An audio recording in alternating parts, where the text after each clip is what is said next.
कारक। क्या देखेंगे? कारक। इसको इंग्लिश में फैक्टर बोलते हैं। इंग्लिश में क्या बोलते हैं? फैक्टर। फैक्टर। देखो तुम लोग को समझाने के लिए इसको हम लिखे हैं, देखो ध्यान से समझो। कारक क्या है? संज्ञा या सर्वनाम के जिस रूप से उसका संबंध वाक्य के दूसरे शब्दों विशेषकर क्रिया के साथ जाना जाता है उसे कारक कहते हैं। क्रिया पढ़े हो ना? जी मैम। क्या है जो हम करते हैं वो क्रिया है। उदाहरण क्या है? खेलना, कूदना, हंसना, गाना, पढ़ना, लिखना, सोना, जागना सब क्या है? क्रिया। तो फिर एक बार देखो कि क्या कह रहा है, संज्ञा या सर्वनाम। संज्ञा क्या है? संज्ञा क्या है?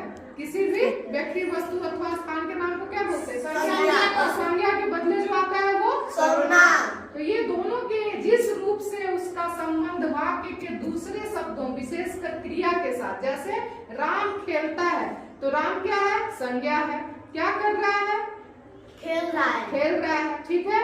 राम खेल रहा है तो खेलना क्या हो गया? क्रिया हो गया। अब हम कहें कि राम किताब को पढ़ता है, राम किताब को पढ़ता है। या रवि ने ये काम किया, रवि ने काम किया, ठीक है। तो रवि क्या किया? काम किया। काम से संबंध किसका है? रवि का। रवि का क्रिया है, क्रिया से संबंध किसका है? संज्ञा का। तो होगा ना, अगर इसका एग्जाम्पल देखें जो काम करे तो रवि ने काम किया, तो यहाँ ने आया ना, ठीक है। तो चलो हम स्टार्टिंग से समझते हैं। देखो कारक को समझने के लिए उसको उसके कुछ चीजों को जानना पड़ेगा। जैसे ये विभक्ति है, ये कारक है और कारक के ये चिन्ह है, ठीक है। और ये क्या है? लक्षण और अर्थ। विभक्ति पहले जानो, कारक 8 होते हैं। कितने होते हैं? 8। अब संस्कृत में प्रथमा, द्वितीय, तृतीय तुम लोग पढ़े हो ना, तो उसी तरह ये विभक्ति है। तो पहला कारक क्या है? कर्ता। क्या है? कर्ता। चिन्ह उसका क्या होता है? ने। क्या होता है? ने। और लक्षण क्या है? जो काम को करे, जो काम को करे। जैसे अभी बताया ना, रवि ने पुस्तक पढ़ी, रवि ने पुस्तक पढ़ी। तो रवि ने क्या किया? पुस्तक को पढ़ा, बुक को वो पढ़ा, ठीक है। तो उसने काम किया, तो हो गया ना, करता है। वो कारक क्या है? करता है। चिन्ह उसका क्या है? ने है। द्वितीय, दूसरा कारक हमारा क्या है? कर्म। इसका चिन्ह क्या है? को, जिस पर क्रिया का फल पड़े। जैसे राम ने रावण को मारा, राम ने रावण को मारा, तो क्रिया का फल पड़ रहा है ना, तो क्या करेंगे? द्वितीय क्या है? कर्म है। चिन्ह क्या है? वो है, जिस पर क्रिया का फल पड़े। तृतीय, तीसरा हमारा क्या है? करण। करण से चिन्ह क्या है? से, के द्वारा, से द्वारा के जरिए, वजह से। जैसे वह मेरे द्वारा पढ़ाया गया, ठीक है। तो किसके द्वारा पढ़ाया गया? मेरे द्वारा। तो वहाँ जिस करण का पहचान है, से और के द्वारा चिन्ह रहेगा, और जिसके जरिए, जिसके वजह से वो काम क्या होता है? पूरा होता है, ठीक है। चौथा क्या है? चतुर्थी, संप्रदान। संप्रदान का चिन्ह है, वाक्य में क्या लिखा हुआ रहेगा? को या के लिए, को या के लिए, ठीक है ना। पांचवा क्या है?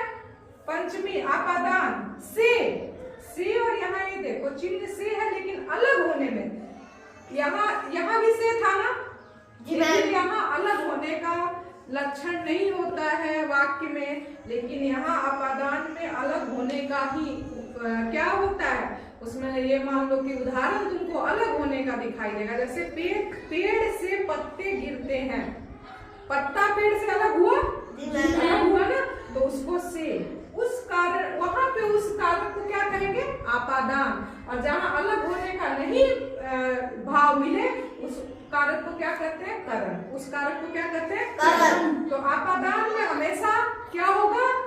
अलग होने का, से वाक्य में रहेगा, लेकिन जैसे बंदर पेड़ से नीचे आया, तो पेड़ से वो अलग हुआ, ठीक है। तो वहां पर हमारा क्या हो जाता है? आपादान।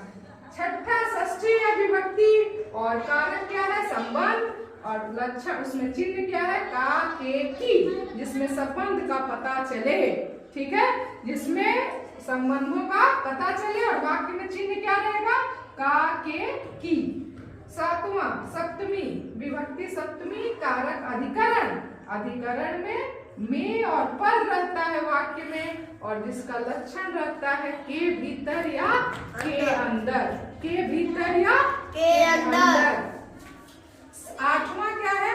अष्टमी और कारक क्या है? संबोधन और लक्षण है हे अरे ओ, जिसमें किसी को बुलाया जाए, जैसे अरे मोहन, अरे मोहन इधर आ, ठीक है। तो आपका संबोधन भी हो गया। तो देखो हम लोग किस तरह याद करते हैं, कर्ता ने कर्म को करण से के द्वारा संप्रदान को के लिए आपादान से संबंध का के की अधिकरण में पर संबोधन हे अरे ओ, ये याद करने का लक्षण। याद हो जाएगा, समझ गए? समझ में आ गया। अभी हम उदाहरण के द्वारा आपको बुक में काम, कॉपी में काम देंगे और आप उससे समझाओ कि चिन्ह लगाओ कि ये कौन सा कारक है। हो जाएगा?